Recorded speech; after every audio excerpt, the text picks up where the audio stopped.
मागच्या लेक्चरमध्ये आपण पाहिलं लोकशाही ही ग्रीकांनी शोधलेली व्यवस्था इसवी सन पूर्व 3ऱ्या-4थ्या शतकात म्हणजे आजपासून जवळपास 2500 वर्षापूर्वी शोधलेली व्यवस्था. तर त्यावेळेला त्यांच्याकडे जी लोकशाही होती त्याला प्रत्यक्ष लोकशाही किंवा डायरेक्ट डेमोक्रेसी असं म्हणायचे. लोकशाहीचे ते मूळ 2 प्रकार आहेत, प्रत्यक्ष आणि अप्रत्यक्ष, डायरेक्ट आणि इनडायरेक्ट. इनडायरेक्टलाच आपण प्रातिनिधिक किंवा रिप्रेझेंटेटिव्ह डेमोक्रेसी असंही म्हणतो. प्रत्यक्ष लोकशाही कशामुळे शक्य होती ते आपण मागच्या लेक्चरमध्ये पाहिलं. ग्रीक नगरराज्यांचं छोटं आकारमान आणि मर्यादित लोकसंख्या, म्हणजे आधी आकार छोटा त्याच्यामुळे लोकसंख्या मर्यादित, त्याच्यात पुन्हा स्त्रिया, गुलाम, लहान मुलं, काही ठराविक वंशाच्या लोकांनाच नागरिकत्व, हेलेन वंशाचे जे लोक होते, हेलेन वंशाचे प्रौढ पुरुष हेच नागरिक असते, बाकीचे कोणी नागरिक नाही. गुलामांना नागरिकत्व नाही, परकीयांना नागरिकत्व नाही, परकीयांना ते हक्क असणार नाहीत, ते आजही नसतात. परंतु एवढ्या छोट्या लोकसंख्येमध्ये प्रत्यक्ष लोकशाही त्यावेळेला तिथे शक्य होती. पण आधुनिक काळामध्ये देशांचं आकारमान, उदाहरणार्थ भारत, चीन, रशिया, अमेरिका, सगळे देश तुम्ही पहा, कॅनडा, ऑस्ट्रेलिया, आफ्रिकेमधले पण देश असतील, दक्षिण अमेरिकेतले देश असतील, ब्राझील, अर्जेंटिनासारखे असतील, तर यांचं आकारमान आणि यांची लोकसंख्या म्हणजे साधारणपणे कोटी किंवा कोटीच्या वरतीच लोकसंख्या असते. तर एवढ्या लोकसंख्येला प्रत्यक्ष एकत्र जमणं, प्रत्येक नागरिकाने एकत्र जमणं, आपलं मत व्यक्त करणं किंवा मतदान करणं केवळ अशक्य आहे. त्यामुळे नवीन पद्धत शोधून काढली गेली ज्याला अप्रत्यक्ष लोकशाही. आणि या अप्रत्यक्ष लोकशाहीचे मग पुन्हा किंवा प्रातिनिधिक लोकशाहीचे 2 प्रकार पडतात, संसदीय आणि अध्यक्षीय. ब्रिटन आणि भारतामध्ये जी आहे ती संसदीय लोकशाहीची पद्धत आणि अमेरिकेत जी आहे ती अध्यक्षीय लोकशाहीची पद्धत. तर ब्रिटन आणि भारतामध्ये काय आहे, सत्तेचा संयोग, आणि अमेरिकेमध्ये काय आहे तर सत्तेचं विभाजन. आता हे सत्तेचा संयोग आणि सत्तेचं विभाजन काय आहे ते आपल्याला पुढच्या स्लाइडमध्ये पाहायचं आहे. हे आपण पाहिलं की जॉन लॉक आणि जॉन स्टुअर्ट मिल या 2 विचारवंतांनी, आता हे मी इथे दिलंय लिंक, ती पुन्हा ब्रिटानिकाची लिंक दिलेली आहे जसं आधी तुम्हाला सांगितलं होतं. 1632 ते 1704 हा जॉन लॉकचा काळ आहे आणि जॉन स्टुअर्ट मिल 1806 ते 1873. पुढच्या वर्षी वेस्टर्न पॉलिटिकल थॉट जर तुम्ही अभ्यासणार असाल तर त्याच्यामध्ये या दोन्ही विचारवंतांचा स्वतंत्र अभ्यास आहे. विशेषतः जॉन स्टुअर्ट मिल खूप इंटरेस्टिंग पर्सनॅलिटी आहे. वयाच्या 3ऱ्या वर्षी त्याला बऱ्याच भाषा येत होत्या. 16व्या-17व्या वर्षी तो फिलॉसॉफी संबंधी चर्चा करणाऱ्या एका मंडळाचा अध्यक्ष होता. आपल्याकडे 16व्या-17व्या वर्षी म्हणजे साधारणपणे 10वी-11वीतल्या मुलाला फिलॉसॉफी म्हणजे काय हे सहसा ऐकूनच फक्त माहीत असतं, त्याच्या पलीकडे काही नाही. तर या दोघांनी लोकशाही व्यवस्थेला सैद्धांतिक असा आधार दिला. हा सैद्धांतिक आधार काय आहे, उदारमतवादाचा सैद्धांतिक आधार, तो आपल्याला पुढे पाहायचा आहे. आणि मॉन्टेस्क्नी, फ्रेंच विचारवंत आहे, सत्ता विभाजनाचा सिद्धांत मांडला आणि त्याच्या आधारावरती अध्यक्षीय लोकशाही व्यवस्था अमेरिकेमध्ये उभी करण्यात आली. तर हे आपण पुढे हळूहळू पाहणारच आहोत.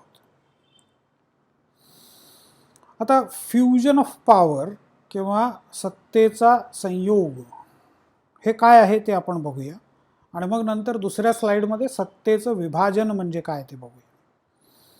पार्लमेंटरी डेमोक्रेसी म्हणजे संसदीय लोकशाही जी ब्रिटनमध्ये आहे आणि भारतामध्ये आहे, तर तिथे काय आहे, सत्तेचा संयोग. आता इथे खाली जे काही डायग्रॅम काढलेलं आहे त्याच्यामध्ये तुम्ही मराठीमध्ये पाहिजे तर ते स्वतः लिहून वेगळं तयार करू शकता. गव्हर्मेंट म्हणजे शासन, शासनाचे 3 विभाग, 3 प्रकारची कामं कुठलंही शासन जगातलं करतं आणि ते करणारे त्याचे 3 विभाग असतात. बऱ्याच वेळेला मग ते विभाग एकत्रितपणे काम करतात, ते वेगवेगळ्या स्वरूपाचे असतात, ती गोष्ट वेगळी, पण 3 विभाग आणि 3 कामं हे ठरलेलं आहे. 3 कामं कोणती, तर कायदे करणं, कायद्याची अंमलबजावणी करणं आणि कायद्यांचा अर्थ लावणं. लेजिस्लेचर किंवा कायदे मंडळ हे कायदे करतं. एक्झिक्युटिव्ह किंवा कार्यकारी मंडळ हे कायद्याची अंमलबजावणी करतात आणि ज्युडिशियरी किंवा न्यायमंडळ हे कायद्यांचा अर्थ लावून वादविवाद सोडवण्याचा प्रयत्न करत राहतात. तर भारतामध्ये कायदे मंडळामध्ये कोणाकोणाचा समावेश होतो, लोकसभा, राज्यसभा आणि राष्ट्रपती. राष्ट्रपती हे अविभाज्य घटक आहेत, मागच्या वर्षी सगळं तुम्ही शिकलेलं आहात. कार्यकारी मंडळामध्ये पुन्हा 2 भाग पडतात, राजकीय कार्यकारी मंडळ आणि अराजकीय. आता हे आठवतंय का पहा तुम्हाला. राजकीय कार्यकारी मंडळ म्हणजे जे निवडून येतात, ज्यांची राजकीय भूमिका स्पष्ट असते, ते राजकीय कार्यकारी मंडळ. आता राजकीयमध्ये पुन्हा विभाजन आहे, रियल आणि नॉमिनल, म्हणजे वास्तविक आणि नामधारी. आता वास्तविक आपण पॉइंटरच्या साहाय्याने बघूया. वास्तविक राजकीय कार्यकारी अधिकारी सरकारचा भाग आहे.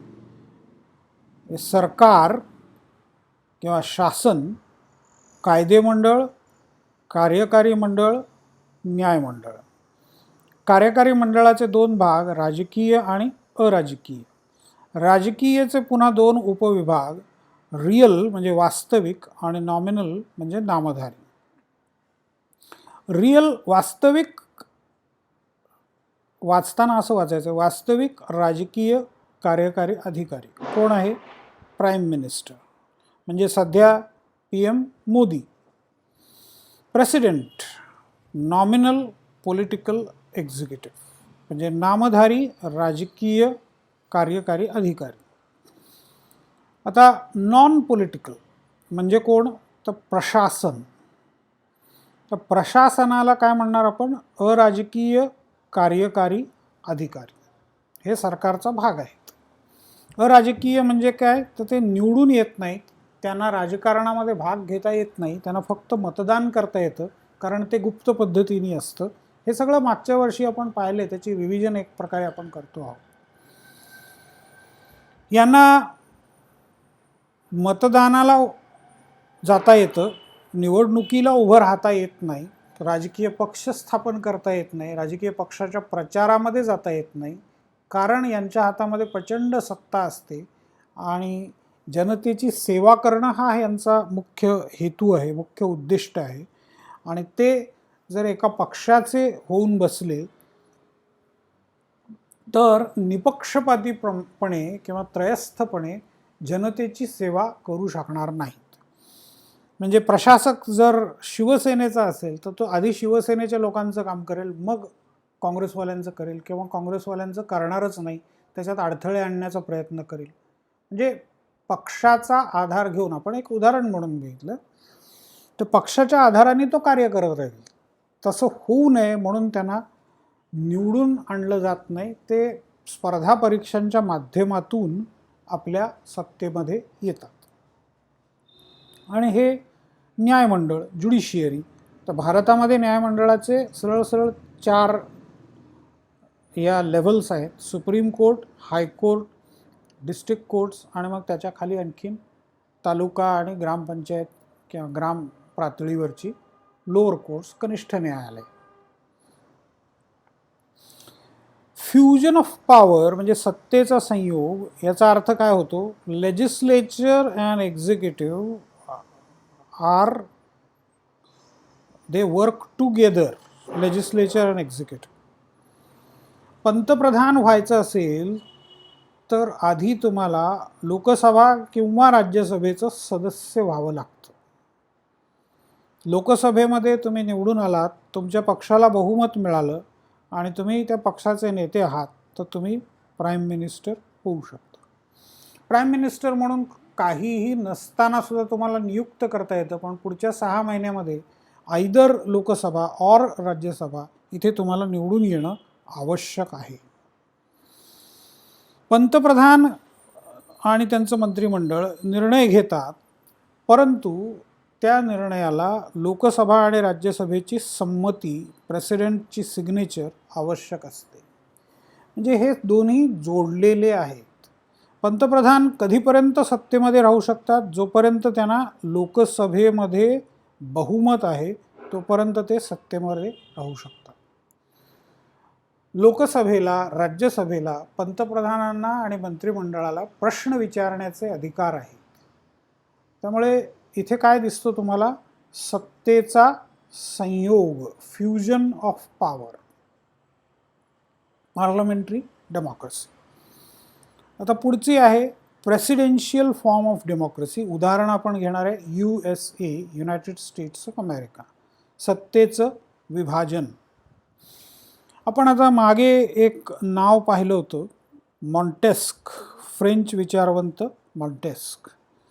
आता या मॉन्टेस्कनी सत्तेच्या विभाजनाचा सिद्धांत मांडला. त्याने युरोपमध्ये पुष्कळ भ्रमंती केली आणि तिथल्या वेगवेगळ्या व्यवस्था पाहिल्या आणि त्याला असं वाटलं की जिथे 3 प्रकारच्या ज्या सत्ता असतात, कायदे करण्याची सत्ता, कायद्याची अंमलबजावणी करण्याची सत्ता आणि कायद्याचा अर्थ लावण्याची सत्ता, ही जर एकाच व्यक्तीच्या हातामध्ये असेल तर सामान्य माणसाचं स्वातंत्र्य धोक्यामध्ये येऊ शकतं. सामान्य माणसाचं जीवन खडतर होऊ शकतं.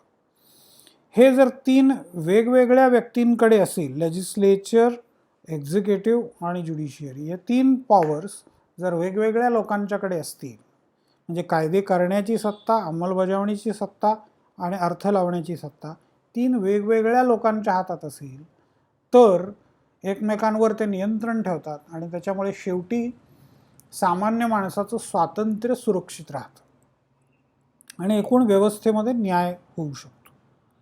तर अमेरिकेत व्यवस्था कशी आहे? लेजिस्लेचर म्हणजे कायदेमंडळ, तिथे 2 सभागृह आहेत, सिनेट आणि हाऊस ऑफ रिप्रेझेंटेटिव्स, प्रतिनिधीगृह.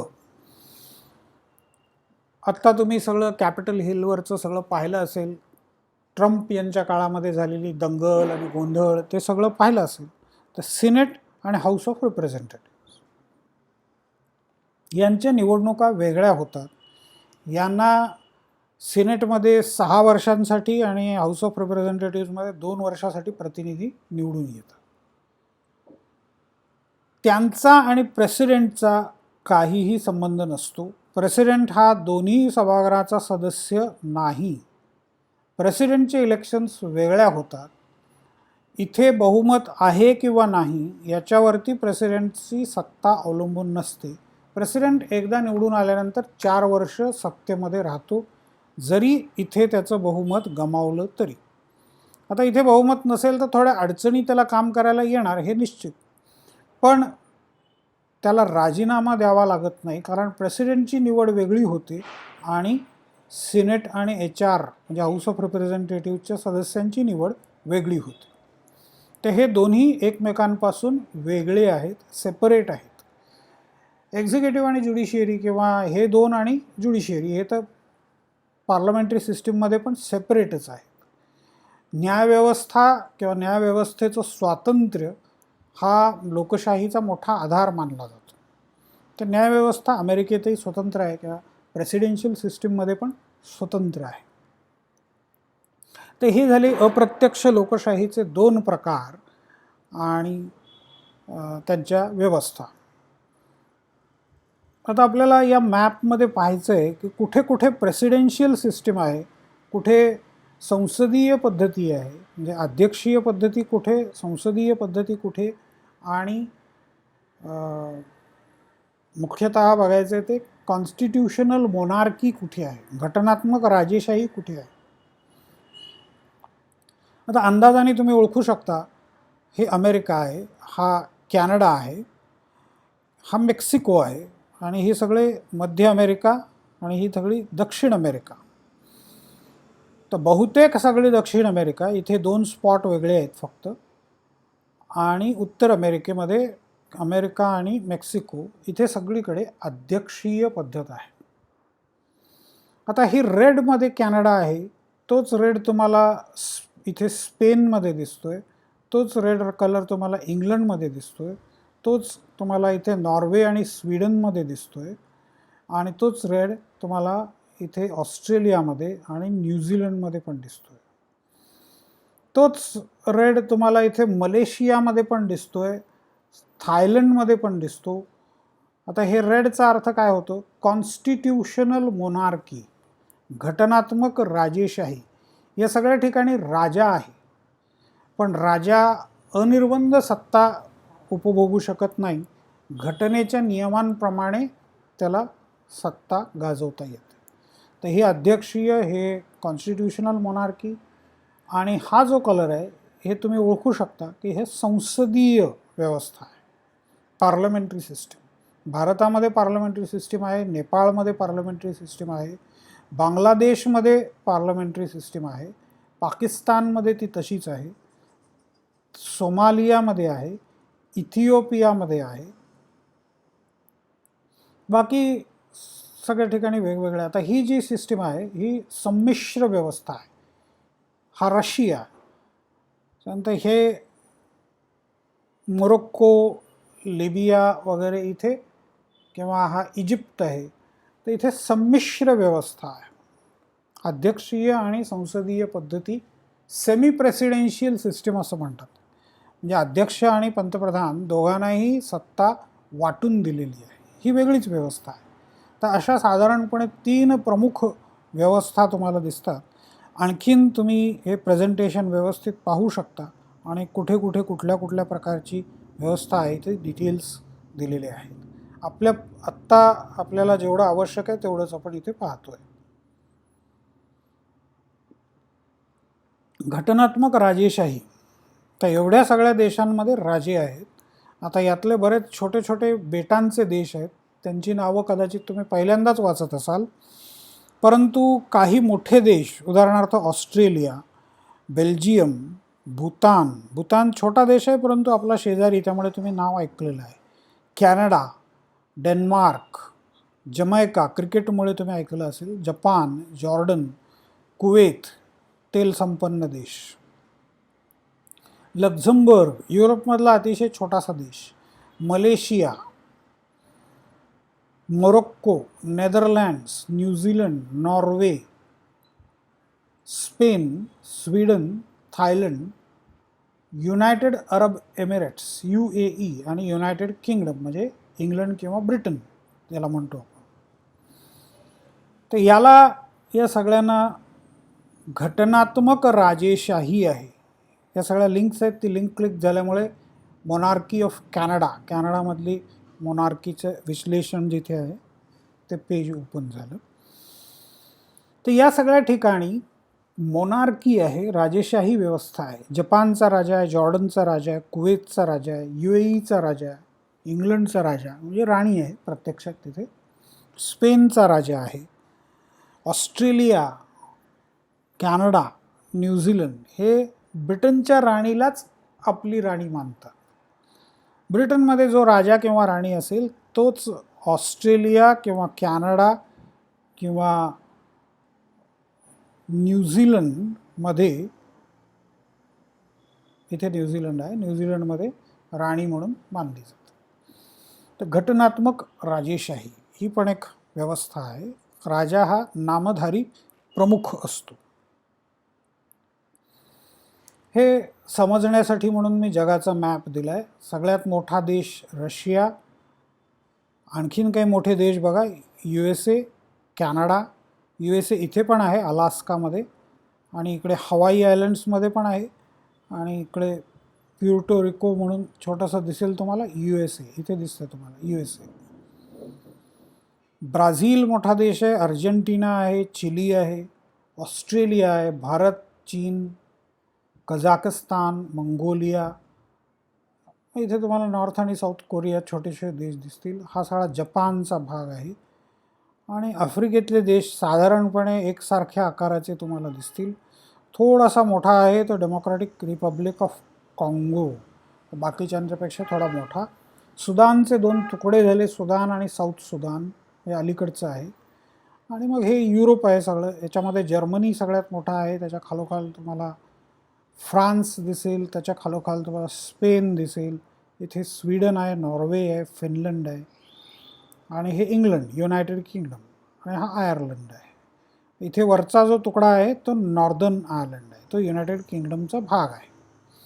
इथे आइसलंड आहे, आणि हा ग्रीनलंड बर्फाळ प्रदेश हा डेन्मार्कच्या ताब्यात आहे, आणि पुढच्या 1-2 वर्षामध्ये तो स्वतंत्र देश होईल.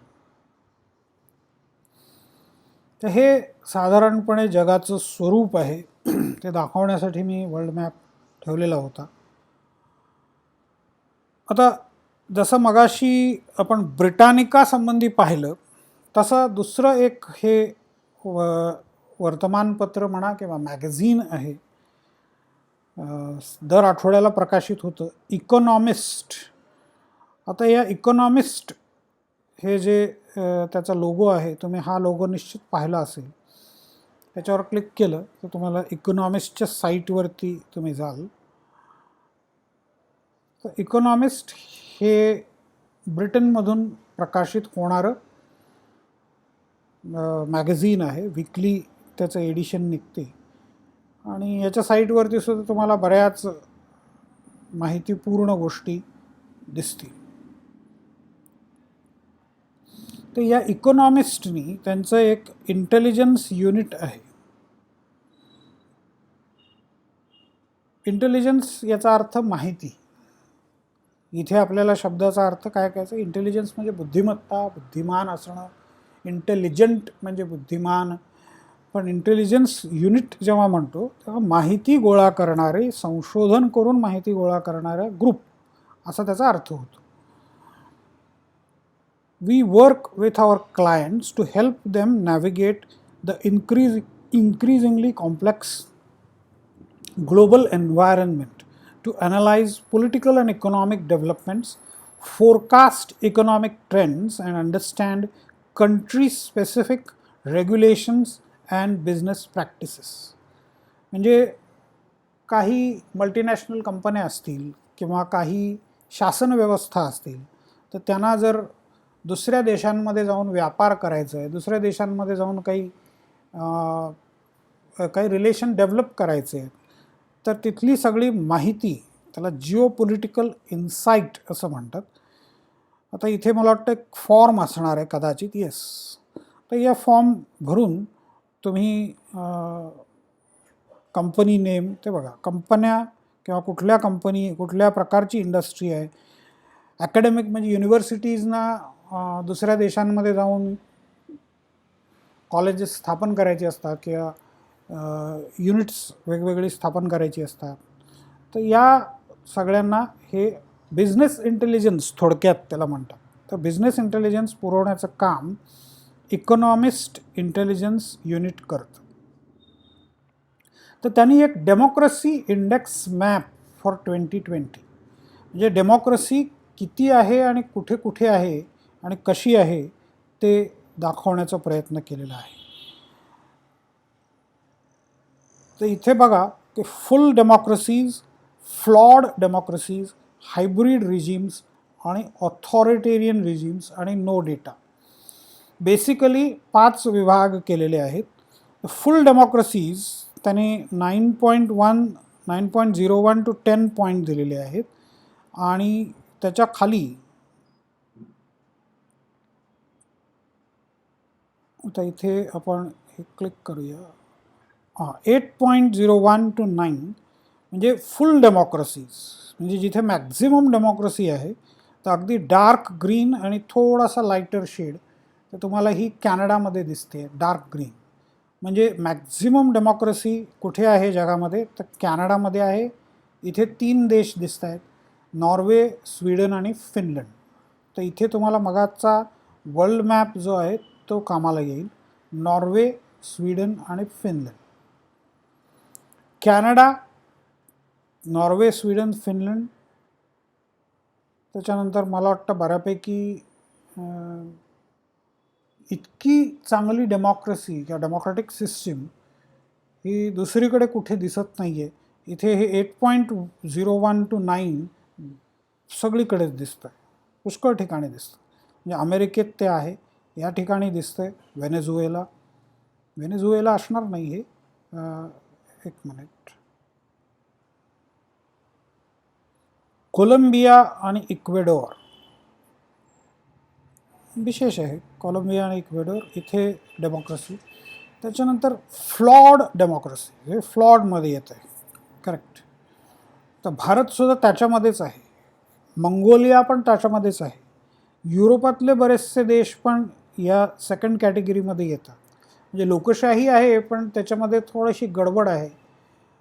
अमेरिका किंवा कॅनडा इतकी चांगल्या दर्जाची लोकशाही नाही, हे इथे ते सुचवत आहेत. कॅटेगरायझेशन त्यांचं आहे, आपण आपल्या देशाबद्दल बोलताना चांगलंच बोलणार. पण डेमोक्रॅटिक म्हणजे एकूण जे स्वातंत्र्य आहे, खुलेपणा जो आहे तो कितपत आहे त्याच्या आधाराने त्यांनी ते मांडलेलं आहे. हायब्रिड रिजीम्स इथे तुम्हाला दिसते आहे, इथे मध्येच दिसते आहे, इथे दिसते आहे, नेपाळमध्ये दिसते आहे, बांगलादेशमध्ये दिसते आहे, की लोकशाही नावाला आहे. पाकिस्तानमध्ये पण तुम्हाला तसंच दिसतं. पाकिस्तानमध्ये आणखीन वाईट दिसते आहे. म्हणजे नेपाळ, बांगलादेशपेक्षा पाकिस्तानमधली लोकशाही वाईट आहे. आणि त्याच्यापेक्षा वाईट आहे ती इराणमधली, अफगाणिस्तानमधली. आणि इथे सगळ्यात वाईट म्हणजे हा देश दिसतोय, हा जे तुर्कमेनिस्तान आहे ते आहे. किंवा इथे कझाकिस्तानमध्ये पण वाईट आहे, रशियामध्ये पण वाईट अवस्था आहे. म्हणजे ऑथॉरिटेरियन रिजीम्समध्ये आलेलं आहे. म्हणजे डार्क रेड किंवा रेडचे शेड्स जे आहेत तिथे ऑथॉरिटेरियन, म्हणजे जगभरामध्ये ऑथॉरिटेरियनिझम किती ठिकाणी आहे ते बघा. चायनामध्ये डार्क दिसतं, म्हणजे मॅक्झिमम ऑथॉरिटेरियन सिस्टीम. ऑथॉरिटेरियन याचा अर्थ हुकुमशाही व्यवस्था. सोमालिया असा देश आहे की ज्याची माहिती मिळू शकलेली नाही, म्हणजे तिथे त्यांना जाता आलं नाही, संशोधन करता आलं नाही. किंवा साऊथ सुदान, प्रचंड व्हायलन्स चालू आहे, त्याच्यामुळे तिथपर्यंत जाता आलेलं नाही, त्यामुळे माहिती नाही आहे त्यांच्याकडे, नो डेटा. तर हे साधारणपणे जगभरातली लोकशाहीची स्थिती आहे. इकॉनॉमिस्ट आपण लोगो पाहिला मगाशीच. आता फ्रीडम इन द वर्ल्ड, जगभरामध्ये स्वातंत्र्य कुठे आणि किती आहे हे दाखवण्याचा प्रयत्न इथे होतोय. ही लिंक आपण क्लिक करूया तर तुम्हाला एक लिस्ट दिसेल. फ्रीडम हाऊस नावाची ही NGO आहे. त्या NGO मार्फत Freedom House rates people's access to political rights and civil liberties in 210 countries and territories.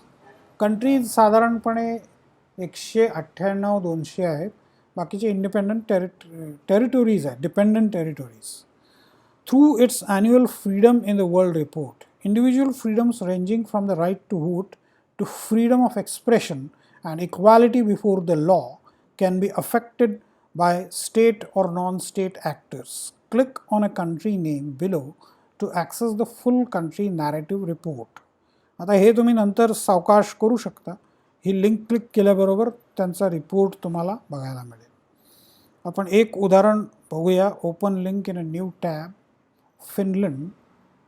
तर फिनलंडमध्ये काय स्थिती आहे त्याचा ओव्हरव्ह्यू आहे. की डेव्हलपमेंट्स इन 2019 आणि मग हे सगळे डिटेल्स दिलेले आहेत. तर असं कुठल्याही कंट्रीचा रिपोर्ट तुम्ही बघू शकता. तर फिनलंड, नॉर्वे, स्वीडन हे 100% फ्री आहे. भारताचं नाव दिसे तोपर्यंत आपण खाली जाऊया. ग्लोबल फ्रीडम स्कोअर्स हे इंटरनेट फ्रीडम स्कोअर्स आहेत आणि डेमोक्रेसी स्कोअर्स आहेत, पण आपण आत्ता फक्त फ्रीडम स्कोअर्स बघूया. तर फिनलंड, नॉर्वे, स्वीडन, हे सगळे 100%. नेदरलँड्स, लक्झमबर्ग, उरुग्वे हे थोडंसं एक्सेप्शनल केस आहे. साऊथ अमेरिकेमध्ये आहे, परंतु तरीही तिथे खूप चांगली व्यवस्था आहे.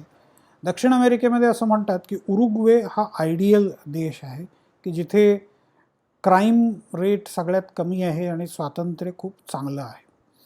त्यानंतर त्याच लेवलची व्यवस्था कॅनडामध्ये तुम्हाला दिसते. त्याच्यापेक्षा 1 पॉईंटने खालची व्यवस्था डेन्मार्क आणि ऑस्ट्रेलियामध्ये आहे.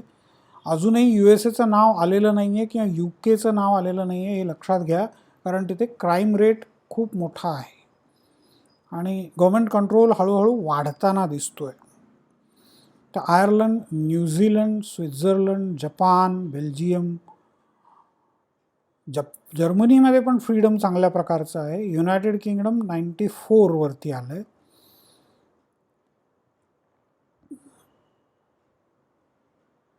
फ्रान्स 90 वरती आहे. चिलीमध्ये बऱ्यापैकी म्हणजे 90 आहे, म्हणजे 90 मार्क्स त्यांना मिळाले. United states 86. आणि आपण आता इंडिया बघूया. फ्री कंट्री, अजून सगळ्यांना फ्री म्हटलेलं आहे, पण इंडियाचं नाव अजूनही खाली आहे. तर 71 पॉईंट्स. हां, पण आता इथे पार्टली फ्री हा प्रकार सुरू झालेला आहे ऑलरेडी. तर भारत अजूनही फ्री आहे असं म्हटलं आहे. त्याच्या खाली साधारणपणे मग पार्टली फ्री कंट्रीज, पार्टली फ्रीच्या नंतर तुम्हाला दिसेल नॉट फ्री युगांडा. युगांडामध्ये हुकुमशाही बराच काळ होती इदी अमीनची आणि अजूनही त्याच प्रकारच्या व्यवस्था तिथे आहे, हुकुमशाही आहे. तुर्कस्तान, टर्की, नॉट फ्री. तुर्कस्तानमध्ये लोकशाही आहे, परंतु फ्रीडम फारसं लोकांना नाही आहे. हळूहळू लोकांच्या स्वातंत्र्यावरती गदा आणण्याचे प्रकार तुर्कस्तानमध्ये चालू आहेत. कोणत्या ना कोणत्या कारणामुळे, दहशतवादाचं कारण असेल किंवा अंतर्गत संघर्षाचं कारण असेल, सत्ता संघर्षाचं कारण असेल, मध्येच तिथे एक क्रांती झालेली होती राज्यव्यवस्था सध्याची जी आहे ती उलथून टाकण्यास. म्यानमार, गेल्या आठवड्यातच तिथे परत मिलिटरीने सत्ता ताब्यात घेतली, त्यामुळे ते नॉट फ्री असणं साहजिक आहे. आता इथे स्टार दिलेला आहे इंडियन काश्मीर. हे स्टार जिथे दिला आहे ते देश नाही आहेत, ते टेरिटोरीज आहेत, पण त्याला त्याने नॉट फ्री असं म्हटलेलं आहे. आणि इंडियन काश्मीर असं का म्हटलं आहे, खाली पाकिस्तानी काश्मीर पण तुम्हाला दिसतं. तर हे दोन्हीकडे त्या देशाच्या सरकारांनी अलीकडेच बंधनं बरीच घातलेली आहे. तर हे इंडियन काश्मीरमध्ये जे दिसतं ते बऱ्याच अंशी खरं आहे की सुरक्षेच्या कारणासाठी इंटरनेटवरती काही रिस्ट्रिक्शन्स, टेलिफोनवरती काही रिस्ट्रिक्शन्स, बराच काळ तिथे रिस्ट्रिक्शन्स होती. तसंच पाकिस्तानी काश्मीरमध्ये आहेत. अफगाणिस्तानमध्ये अजिबात लोकांना कोणत्याही प्रकारचं स्वातंत्र्य नाही आहे. आणि मग ही नावं तुम्हाला दिसतील, कझाकस्तान असेल, ओमान असेल. म्हणजे इथे ओमानमध्ये समृद्धी खूप आहे. ओमानमध्ये भारतीय तुम्हाला नोकरीला असलेले बरेच दिसतील. पैसा भरपूर आहे, पण स्वातंत्र्य नाही आहे. ट्रान्सनिस्ट्रिया हा सुद्धा रशियामध्ये असलेला एक प्रदेश आहे वेगळा. रवांडामध्ये नाही, इजिप्तमध्ये नाही आहे. रशियामध्ये फ्रीडम फारसं नाही आहे. रशियामध्ये काय चालतं हे तुम्ही थोडेसे न्यूज मागच्या 2-3 आठवड्यातल्या वाचून पहा, म्हणजे मग तुम्हाला समजेल. एस्वातिनी नावाचा साऊथ आफ्रिका हा देश, त्याच्या अंतर्गत छोटंसं संस्थान असल्यासारखं आहे. एस्वातिनीचा राजा आहे आणि तिथेसुद्धा लोकांना फ्रीडम अजिबात नाही आहे. लोकसंख्या मर्यादित आहे, पण फ्रीडम अजिबात नाही. एस्वातिनी, त्याचा तुम्हाला मॅप जर दिसला तर इथे दाखवतो. एस्वातिनी तुम्हाला वर्ल्ड मॅपमध्ये दाखवेन मी. इंटरेस्टिंग कंट्री आहे. Google maps. त्या राजाच्या मनात आलं म्हणून त्यांनी अलीकडे त्याचं नाव पण बदललेलं होतं.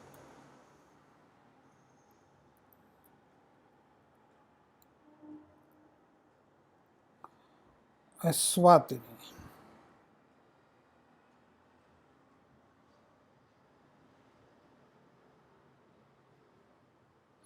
स्वाझीलँड असं त्याचं आधीचं नाव होतं आणि एस्वातिनी इथे दिसायला खूप हायलाईट केल्यामुळे किंवा एक्सपांड केल्यामुळे मोठा दिसतोय.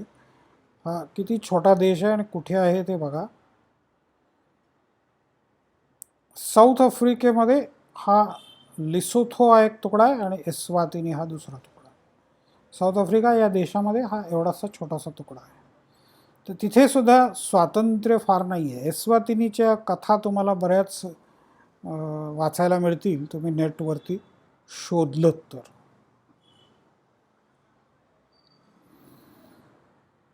इराणमध्ये स्वातंत्र्य नाही आहे, व्हेनेझुएलामध्ये ते नाही आहे, क्युबामध्ये फारसं नाही, सुदानमध्ये नाही आहे, गाझा स्ट्रिपमध्ये नाही आहे. गाझा स्ट्रिप ते पण कुठे आहे ते पहा पुन्हा एकदा.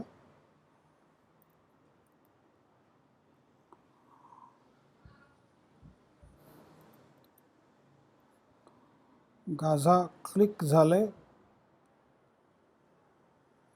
Palestine city, yes, Gaza strip.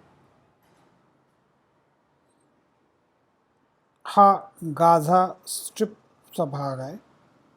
हा एकूण मोठा इस्राईलचा भाग आहे, त्याच्यामध्ये हा तुकडा आहे.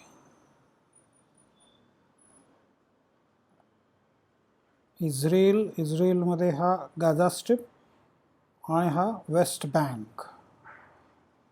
तर हे दोन इस्राईलमध्ये असलेले मुस्लिम बहुसंख्या असलेले प्रदेश आहे आणि तिथे इस्रायलने सगळं जॅम करून ठेवलेलं आहे. त्यांच्या वस्तू नेण्या आणण्यावरती सुद्धा बंधनं आहेत. त्याच्यामुळे बऱ्याच वेळेला औषधं न मिळाल्यामुळे इथल्या लोकांचे मृत्यू होतात, अन्न पाणी न मिळाल्याने मृत्यू होतात. तर ही भयानक अवस्था बरीच वर्ष इथे वेस्ट बँकमध्ये आणि गाझा स्ट्रिपमध्ये असलेली तुम्हाला दिसेल. लिबिया मुअम्मर गडाफीचा देश. हा लेबनॉन आहे, त्यातल्या त्यात पुष्कळ सुधारणा ज्याच्यामध्ये झाली. हा इजिप्त आणि त्याच्या बाजूला हा लिबिया. तुम्हाला आता वर्ल्ड मॅप आता क्लिअर दिसेल. इस्रायल किती छोटा आहे आणि इस्रायल कसा बाकीच्या देशांनी वेढलेला आहे ते पण तुम्हाला दिसेल. क्रायमिया हे बेट अलीकडेच रशियाने ताब्यात घेतलं. तर क्रायमियाचं लोकेशन पाहणं अतिशय इंटरेस्टिंग ठरेल. युक्रेन आणि रशियामध्ये या क्रायमिया संदर्भात संघर्ष आहे. क्रायमिया कसा ताब्यात घेतला ते पहा तुम्ही.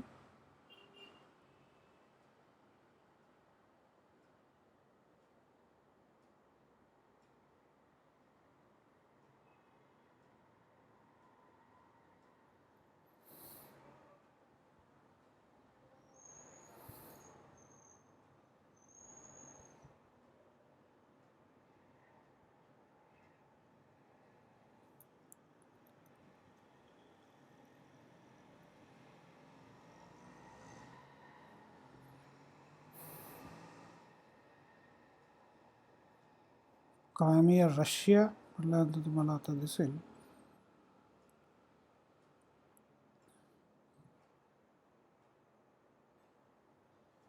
हा इकडे युक्रेन आहे आणि हा संपूर्ण रशियाचा प्रदेश आहे. तर तो रशियाला या बाजूनी जोडलेला आहे, युक्रेनला या बाजूने जोडलेला आहे. रशियानी हा ताब्यात घेतला कारण इथे बहुसंख्य रशियन्स आहेत. तर क्रायमियामध्ये पण फारसं स्वातंत्र्य त्यामुळे नाही आहे. ते कंट्री म्हटलेलं नाही आहे कारण तो वादग्रस्त भाग आहे. सोमालिया मी मगाशी तुम्हाला सांगितलं. सौदी अरेबिया तिथे पण फारसं स्वातंत्र्य नाही आहे. वेस्टर्न सहारा हा मोरोक्कोमधला प्रदेश आहे वेस्टर्न सहारा हा भाग आहे, याला वेस्टर्न सहारा असं म्हणतात. हा मोरोक्को देश आणि याच्यातला हा तुकडा. तर हा तुकडा स्वतंत्र होण्याची इच्छा बाळगून आहे, त्यामुळे तिथे पण मोरोक्कोनी जबरदस्तीने लोकांना डांबून ठेवलेलं आहे. सिरियामध्ये अवघड अवस्था आहे, युद्ध प्रचंड चालू आहे. आणि तिबेटमध्ये तुम्हाला दिसेल, तिबेट हा इथे येतो, चीनचा एक प्रांत म्हणून येतो. तिबेट, चायना,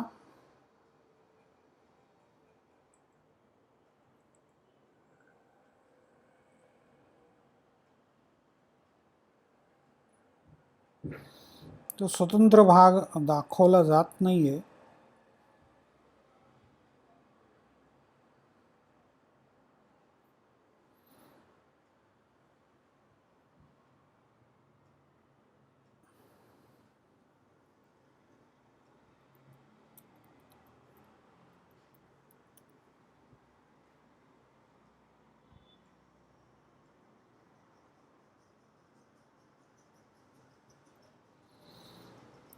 तिबेटविषयी हे ल्हासामधले पोताला पॅलेस,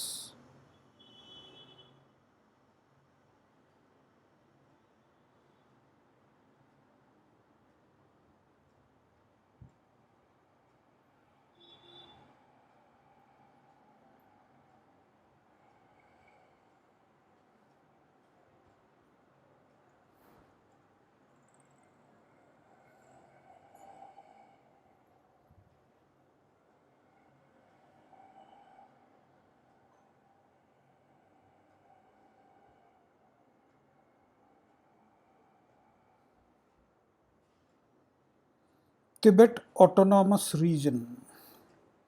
म्हणजे तिबेटमध्ये असल्यामुळं भारताला एक प्रकारचं सुरक्षित फिलिंग होतं.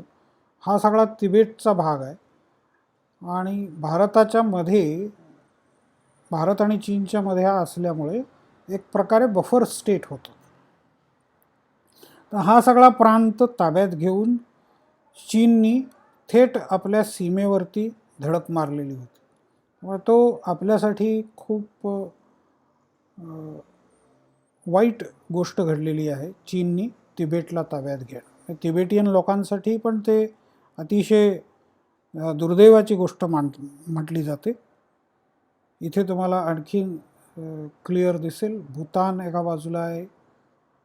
चायनाशी संबंध आपला थोडाफार इथे काश्मीरमध्ये येतच होता, पण एवढा मोठा संबंध जो आहे तो वाचला होता. तर ती सगळी सीमा आता भारताशी आणि नेपाळबरोबर जोडली गेलेली दिसते.